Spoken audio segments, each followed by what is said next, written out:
Hello मेरे प्यारे बच्चों, आज हम करने वाले हैं क्लास 7 की पोम अ फनी मैन के क्वेश्चन आंसर।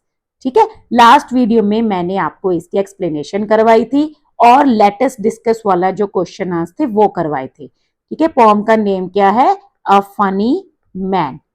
अगर आपने वो वीडियो अभी नहीं देखी है तो आप पहले एक्सप्लेनेशन सीख लीजिए ताकि आपको ये जो क्वेश्चन आंसर है वो अच्छे से समझ आ जाए। ठीक है, आज की वीडियो में हम सॉल्व करेंगे बुक की exercise let us think and reflect. तो चलिए स्टार्ट करते हैं क्वेश्चन आंसर। फर्स्ट है, read the extracts given below and answer the questions that follow. आपको क्या करना है, पहले ये एक्सट्रैक्ट रीड करना है और उसके बेसिस पे कुछ क्वेश्चन के आंसर करने हैं। तो एक्सट्रैक्ट क्या है? He said, allow me to present your highness with a rose and taking out a currant bun, he held it to my nose। मतलब यहाँ पर क्या है, पोएट जो है ये जब एक फनी मैन को दिखती है तो वो फनी मैन उसको कहता है कि महारानी साहिबा या योर हाइनेस, मैं आपको एक रोज, एक गुलाब का फूल देना चाहता हूँ, प्लीज मेरे को अलाउ कीजिए। और फिर वो क्या करता है, एक करंट बन जो है, मतलब एक डबल रोटी टाइप जो बन है किशमिश वाला, वो सामने निकालता है और उसके नाक के पास कर देता है। मतलब यहाँ पर एक ह्यूमर क्रिएट किया गया है। ठीक है, मतलब जो पोएट है वो एक्सपेक्ट तो ये कर रही थी कि उसके सामने अभी एक गुलाब का फूल आएगा, लेकिन वो उसको दे क्या देता है, एक करंट बन दे देता है, ये जो बन है डबल रोटी टाइप। ठीक है, आई स्टैगर्ड, तो ये देखकर पोएट जो है वो थोड़ी हैरान हो जाती है और वो कहती है कि मैं एकदम लड़खड़ाकर पीछे हो जाती हूँ, अगेंस्ट द वॉल, दीवार की तरफ। And then I answered well, और फिर मैं कहती हूँ कि अच्छा, मतलब यहाँ पर थोड़ा सा सरप्राइज वो हो जाती है क्योंकि उसको तो लग रहा था कि वो रोज का फ्लावर निकालेगा, लेकिन वो कुछ और ही ले आता है।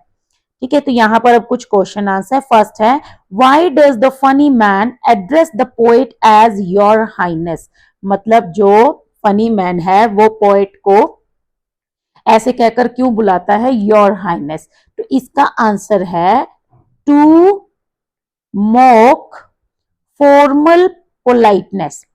ठीक है, मतलब जो फनी मैन है वो एक मतलब अच्छा, उसका बिहेवियर जो है वो अच्छा है, तो वो एक पोलाइटनेस शो कर रहा है पोएट के लिए, तो इसीलिए वो उसको वो फॉर्मल एक पोलाइटनेस शो करता है इन अ ह्यूमरस वे। ठीक है, आप ये भी एड ऑन कर सकते हो, सॉरी आ रहेगा, इन अ ह्यूमरस वे। तो the poet, the funny man, मतलब the funny man addresses the poet as your highness to mock formal politeness in a humorous way। ठीक है, मतलब वो उसको योर हाइनेस कह के बुलाता है एक फॉर्मल सी पोलाइटनेस दिखाने के लिए और एक उसके साथ मजाक सा करने के लिए। ठीक है, नेक्स्ट है, choose a phrase from the extract which indicates a polite request. इसमें ऐसी कौन सी लाइन है जिसमें ये पोलाइट रिक्वेस्ट जो है वो शो हो रही है। So this is allow me to present your highness with a rose. So ये जो अलाउ मी टू प्रेजेंट है, मतलब वो पहले परमिशन ले रहा है। ठीक है, तो यहाँ पर पोलाइट रिक्वेस्ट शो हो रही है। नेक्स्ट है, choose the option which shows a current बन। तो ये देखिए, ये क्या है, ये एक ब्रेड है, या जैसे मेरे को तो पोटैटो जैसा भी लग रहा है। ये जो है डोनट है और ये भी एक लॉफ है। लॉफ मतलब भी एक ब्रेड का टुकड़ा होता है।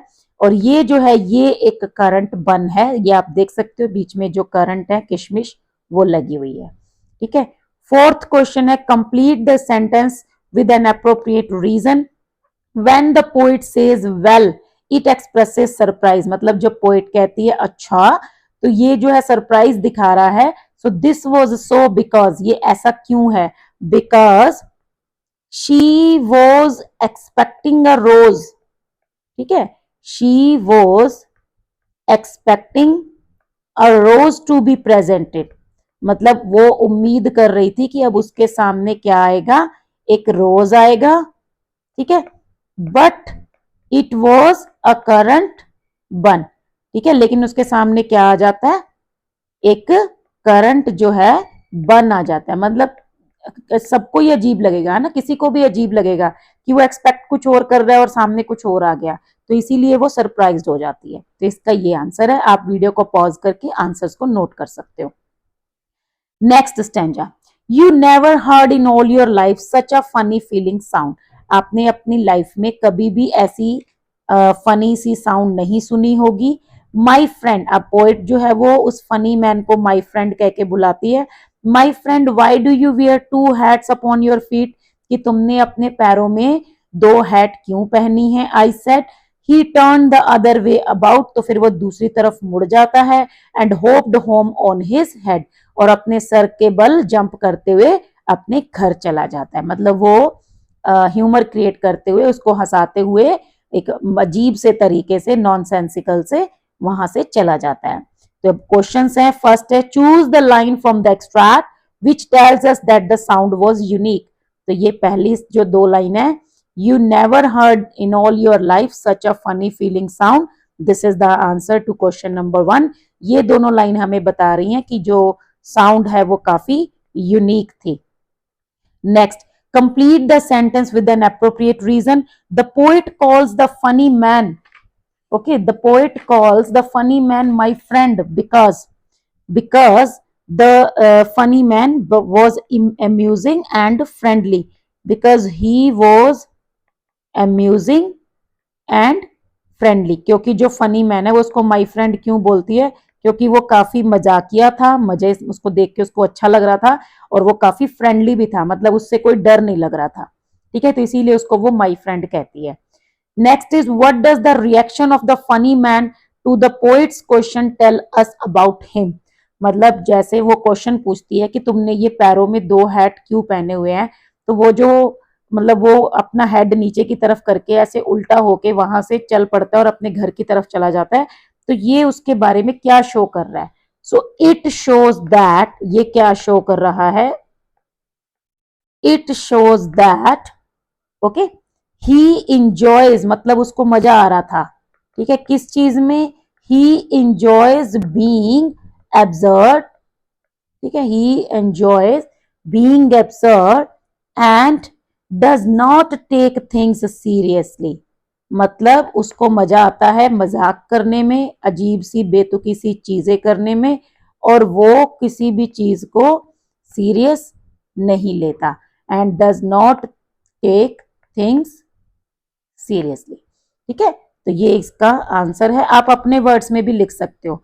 मतलब यहां से उस फनी मैन के बारे में क्या पता चलता है कि जो फनी मैन है वो काफी मजाकिया है। आप ऐसे भी लिख सकते हो, it shows that the funny man was very funny, he was doing nonsensical things and he was not serious at all. ठीक है, आप अपने वर्ड्स में इजीली भी इसको लिख सकते हो। लास्ट क्वेश्चन है इस एक्सट्रैक्ट का, choose the correct option to complete the sentence. The last line of the extract makes the reader feel. मतलब जो लास्ट लाइन है उसमें रीडर्स को कैसा लग रहा है? ड्रीमी, इम्पेशेंट, वरीड या चेयरफुल? तो आंसर है चेयरफुल। ठीक है, अब यहाँ पे हमारे कुछ क्वेश्चन आंसर हैं जो कि मेन है, एग्जामिनेशन पॉइंट से भी ज्यादा इंपॉर्टेंट है। ठीक है, तो यहाँ पर हम इन क्वेश्चन के आंसर्स करेंगे। अब तो मैं आपको ले चलती हूँ दूसरी ऐप पे। So here are the question answer. Question number 1, एक minute, let me select the pencil. Alright, so question number 1 is which character trait of the funny man was most appealing to you. मतलब आपको उसकी कौन सी character trait जो है वो सबसे ज्यादा आपको अट्रैक्ट करती है, मतलब सबसे ज्यादा बढ़िया आपको क्या लगा? आप इसमें कुछ भी बता सकते हो। ठीक है, he was wearing hats in his feet and his strange appearance that was looking means most appealing to me, his behaviour that was mock and polite, तो वो भी आप बता सकते हैं, आपकी मर्जी है। ठीक है, तो his playfulness is appealing because it creates Joy without logic. ठीक है, उसका जो मजाकिया स्वभाव है, खेलने कूदने वाला, प्लेफुलनेस, दैट इज अपीलिंग। और क्यों? Because it creates Joy without logic, मतलब बिना किसी लॉजिक के भी वो खुशी दे रहा है, सबको हंसा रहा है। आप अपनी तरफ से भी आंसर लिख सकते हैं, ये आपके लिए एक मॉडल आंसर है। Question number 2, the funny man does unusual things in the pome. जो फनी मैन है वो पोम में अजीब अजीब सी चीजें करता है। How does it affect the overall mood off the pome. इससे मतलब पूरी पोम के जो ओवरऑल मूड है उस पर क्या इफेक्ट पड़ता है? So the funny man does unusual things, his behaviour creates a light hearted humorous mood throughout the poem, मतलब ये क्या है, उसका जो बिहेवियर है उससे क्या होता है, जो पोम का मूड है वो ह्यूमरस हो जाता है, लाइट हार्टेड हो जाता है। ठीक है, सारा जो मतलब जो भी पढ़ने वाला है उसका अगर वो सैड मूड में होगा या गुस्से में होगा तो उसका मूड जो है वो चेंज हो जाएगा, और कैसा हो जाएगा, लाइट हार्टेड, ह्यूमरस, कॉमिकल। ठीक है, आप ऐसा जॉयफुल कुछ भी ऐसा जो है आप ऐड कर सकते हो वर्ड्स को। ठीक है, question number 3, what alternative title, ये भी आपके अपने करने के लिए क्वेश्चन है, आप अपनी मर्जी से कोई भी टाइटल दे सकते हो। Would you suggest to the poem, give reasons for your choice, मतलब आपने ये टाइटल क्यों चूज किया। So I would like to title it as the topsy turvy man, topsy turvy भी उल्टा पुल्टा आदमी, as it captures his upside down actions, क्योंकि वो सभी उल्टा पुल्टा ही कर रहा है ना। सर पे उसने जूते पहने हुए हैं, हाथों में नीचे, सॉरी पैरों में उसने टोपी पहनी हुई है, जो चीज ऊपर पहननी चाहिए वो नीचे है और जो नीचे पहननी चाहिए ऊपर है, तो उल्टा पुल्टा ही है ना। तो ये उसके एक्शंस को शो कर रहा है, इसीलिए मैं इसका नेम टॉपसी टर्वी रखूंगा या रखूंगी। आप इसमें कोई और नाम भी दे सकते हो, ठीक है, द कॉमिकल मैन या फिर द सर्कस मैन, जो आपको अच्छा लगे, जैसे भी आप कोई टाइटल दे सकते हो, बस आपको साथ में उसका रीजन बताना है।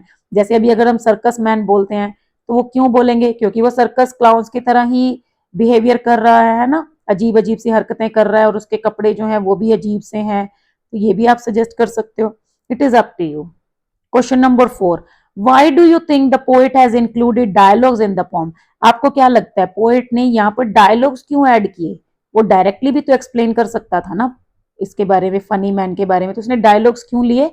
The poet has included dialogues in the poem as dialogues make the scene lively and help readers experience the interaction directly, क्योंकि जब डायलॉग्स होते हैं तो उससे क्या होता है, मतलब हमारा जो एक्सपीरियंस होता है, सीन जो होता है वो ज्यादा इन्वॉल्विंग हो जाता है, और जो इंटरेक्शन होती है उसको पढ़ने वाला रीडर या देखने वाला वो जो है डायरेक्टली उस चीज को एक्सपीरियंस कर सकता है। देखो जैसे हम मूवी देखते हैं, अब मूवी में भी तो डायरेक्ट स्टोरी सुनाई जा सकती है ना, कि ऐसे करके एक आदमी था, वो अपनी हीरोइन से मिलने जाता है, वहां जाके उसको वो ऐसे बोलता है, तो वो भी तो ऐसे एक्सप्लेन किया जा सकता है जैसे एनिमेटेड वीडियोस बनती हैं। लेकिन डायलॉग्स जब होते हैं तो सीन ज्यादा इंटरेस्टिंग बनता है, और उससे हम डायरेक्टली फील कर सकते हैं, उस चीज को एक्सपीरियंस कर सकते हैं, हमें लगता है कि हाँ ये हमारे आसपास सच में हो रहा है। ठीक है, तो इसीलिए डायलॉग्स को इंक्लूड किया जाता है, तो यही रीजन है कि यहाँ पर भी पोएट ने डायलॉग्स को इंक्लूड किया है, बल्कि सीधा एक्सप्लेन करने की बजाय। Question number 5, what does the poet wish to convey, poet क्या कन्वे करना चाहता है by highlighting the unusual behaviour of the funny man, मतलब ये जो फनी मैन है उसका जो अजीब सा बिहेवियर है उसकी हेल्प से पोएट जो है वो क्या चीज कन्वे करना चाहता है, मतलब पोएट क्या बताना चाहती है। ठीक है, the poet highlights the funny man's absurd behaviour, poet जो है वो फनी मैन के अजीबोगरीब बिहेवियर को हाईलाइट करती है, क्यों, to show how breaking conventions can create joy and wonder, कि कैसे कई बार रूल्स और मतलब जो फालतू की जो चीजें कन्वेंशंस होती हैं, मतलब जिन चीजों में हम बंधे रहते हैं उनको तोड़ना, उनसे हटकर कुछ करना, वो हमारे लिए खुशी का और सरप्राइज का भी सोर्स हो सकता है। Through his illogical antics, the poem celebrates imagination and the freedom to be playfully unconventional, मतलब ये जो है यहाँ पर जो उसके इलॉजिकल बिहेवियर है ना, जैसे उसने पैरों में हैट पहनी हुई है और सर पे जूता पहना हुआ है, तो ये अजीब सा है, इलॉजिकल सा है, इसका कोई मतलब तो नहीं है, लेकिन इसकी वजह से क्या है, वो जो है प्लेफुल बन रहा है, फनी मैन जो है वो प्लेफुल है, और उसने एक प्रॉपर जो एक रिचुअल बना हुआ है शुरू से ही कि हमने पैरों में जूते पहनने हैं और सर पे हैट पहननी है, उसको उसने तोड़ दिया, उस रूल को उसने उल्टा कर दिया है, और वो इसी चीज से सबको हंसा रहा है, खुशी बांट रहा है। तो this is that the poet wants to convey. ठीक है, यही चीज है जो पोएट कन्वे करना चाहती है, कि कई बार ना हमें बंधनों में बंध के नहीं रहना चाहिए, कई बार उन बंधनों को तोड़कर, उन बाउंडेशन से हटकर हमें कुछ नया करना चाहिए, जिससे दूसरों को भी खुशी मिले और खुद को भी। ठीक है, तो ये इस फॉर्म का मैसेज भी हो सकता है। ओके, सो आज की वीडियो में तो हम इतने ही क्वेश्चन सॉल्व करेंगे। नेक्स्ट वीडियो में, जो कि कल 11 बजे अपलोड हो जाएगी, नेक्स्ट वीडियो में मैं आपको इसी पोम की बुक एक्सरसाइज जो है बाकी की वो सॉल्व करवाऊंगी। ठीक है, तो बने रहिएगा मेरे साथ। वीडियो अगर अच्छी लगी तो लाइक जरूर कर देना, अपने फ्रेंड्स के साथ शेयर जरूर कर देना, और अगर मेरे चैनल पे न्यू हो तो उसको सब्सक्राइब भी कर लो, क्योंकि आपके लिए यूजफुल कंटेंट जो है वो आता रहेगा। ठीक है, तो तब तक के लिए थैंक यू, बाय।